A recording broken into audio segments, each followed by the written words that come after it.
नमस्कार दर्शकों, स्वागत है आप सभी का हमारे इस YouTube चैनल एस्ट्रो सच पर।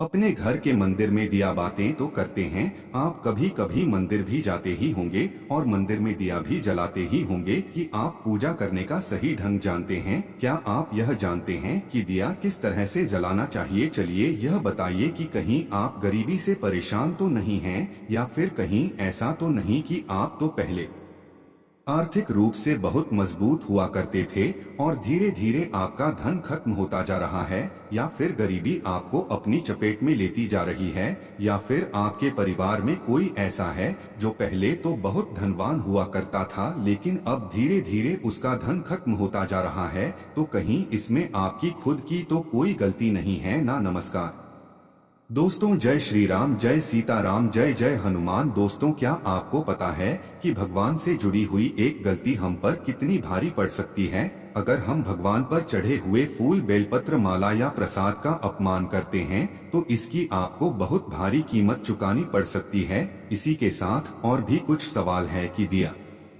जलाते समय अगर उसने भी बचा रह जाता है तो उसे क्या होता है? इसके अलावा क्या आप जानते हैं कि मंदिरों में घंटे क्यों लगे होते हैं और घर में पूजा करते समय घंटी बजाई जाती है?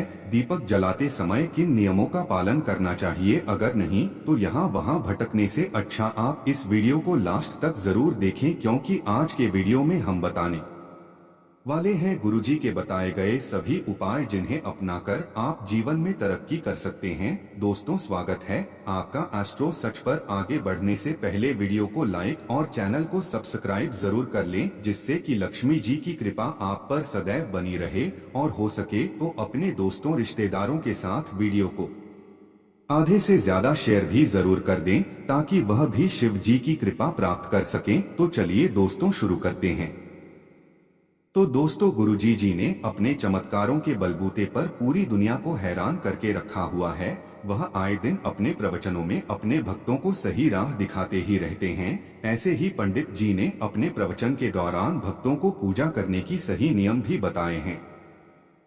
उन्होंने बताया कि दिया जलाते समय हम कौन सी ऐसी गलतियां करते हैं जिनका खामियाजा हमें आर्थिक तंगी से भुगतना होता है। इसके अलावा उन्होंने मंदिर में लगे हुए बड़े बड़े घंटों और घर में बजाने वाली घंटी का मतलब भी बताया। इसी के साथ पंडित जी ने पूजा करने के नियम बताए, जिन्हें जानने के बाद हर इंसान अपने जीवन में तरक्की कर सकता है। तो अगर आप भी उन नियमों को जानना चाहते हैं तो वीडियो के अंत तक हमारे साथ जरूर बना रहेगा। दोस्तों, आज के आधुनिक युग में सब कुछ बदलता जा रहा है, तो लोगों के रंग भी बदल गए हैं। आज हर समय लोगों को जल्दी रहती है, वे पूजा पाठ में भी हर वर्दी मचाते रहते हैं। इन्हीं सभी समस्याओं को देखते हुए गुरुदेव कहते हैं कि लोग दिया जाते समय कई ऐसी गलतियां कर देते हैं जिनका खामियाजा उन्हें बहुत भारी कीमत चुका कर देना पड़ता है। दरअसल कभी कभी मंदिर में पहले से जली दिए रखे हुए होते हैं, लोग उन्हीं दिनों में दूसरी बात रख कर दिया जला देते हैं, तो यह सरासर गलत है।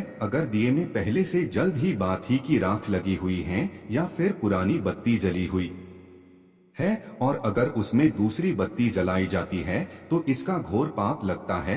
गुरु जी कहते हैं कि ये आजमाई हुई बात है। आप एक बार ऐसा करके देखिए, आप 15 दिन तक व्यापार में कोई कमाई नहीं कर पाएंगे। भले ही आपके पास कुबेर का गड़ा हुआ खजाना क्यों न हो, वे खजाना 15 दिन तक के लिए बिल्कुल बेकार हो जाएगा। आपका काम धंधा ठप पड़ जाएगा। तो जो लोग यह शिकायत करते हैं कि उनका व्यापार 15 दिन तो अच्छा चलता है, 15 दिन नहीं चलता, तो यकीनन वह कुछ ऐसी गलतियां करते हैं। तो अगली बार दिया जलाते समय ध्यान रखें कि कभी भी पुरानी दिए में अगर जल्दी ही बत्ती है या पुरानी बत्ती की राख लगी हुई है तो उसमें अपना नया दिया बिल्कुल न जलाएं।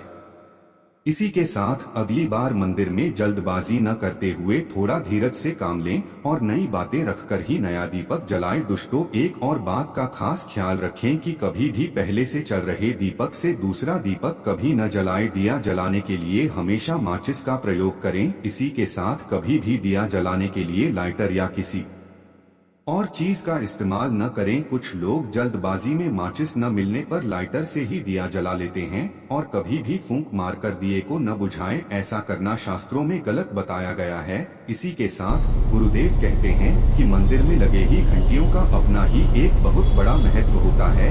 आप किसी भी ग्रंथों और पुराणों को देख लीजिए, उसने घर में बजाने वाली गरुड़ घंटी और मंदिर में लगे हुए घंटों का बहुत ही महत्व बताया गया है। तो जब भी हम पूजा करते हैं तो घंटी जरूर बजाने को कहा जाता है। लेकिन ऐसा क्यों, क्या कभी सोचा है आपने? क्योंकि जब भी पूजा करते समय हम घंटी बजाते हैं तो जितनी भी देर हम घंटी बजाएंगे उतनी देर पूरे ब्रह्मांड में जितनी भी पुण्य हो रहे होते हैं, जितने भी तपस्वी तपस्या कर रहे होते हैं, जितनी भी दान धर्म के कार्य होते हैं, जितनी भी पवित्रता का पालन किया जाता है, वे सभी पुण्य आपके खाते में आ जाते हैं। इसलिए गरुड़ घंटी को मजाक में कभी भी नहीं लेना चाहिए, न ही उसे बच्चों का खिलौना बनाना चाहिए। हमेशा पूजा करते समय रोजाना कुछ मिनट के लिए ही सही गरुड़ घंटी जरूर बजाएं। इसी के साथ जब मंदिर में घंटा बजाते हैं तो उसका जो नाद निकलता है उससे दसों दिशाएं अपनी सकारात्मक ऊर्जा आपके शरीर में प्रवाहित करती हैं। इसलिए मंदिर में जाते समय घंटे को बजाते समय यह ध्यान रखें कि इससे आपके कितने सारे पुण्य जुड़े हुए हैं। इसी के साथ गुरुदेव ने यह भी कहा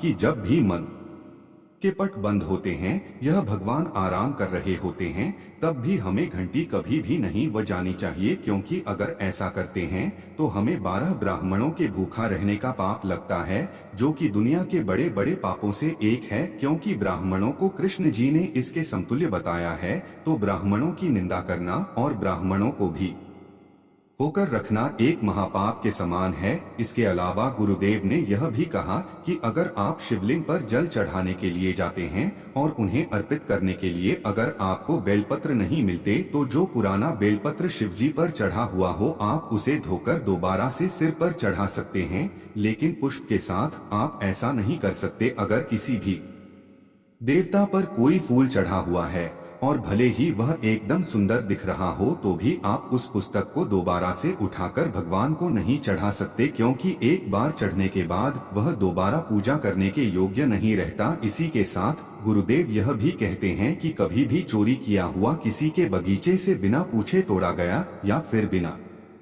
मूल चुकाए उस प्रभु को नहीं चढ़ानी चाहिए। इसका भी आपको बहुत भारी नुकसान चुकाना पड़ता है। इसी के साथ गुरुदेव ने यह भी बताया कि भगवान से जुड़ी हर चीज का अपना एक मूल्य होता है।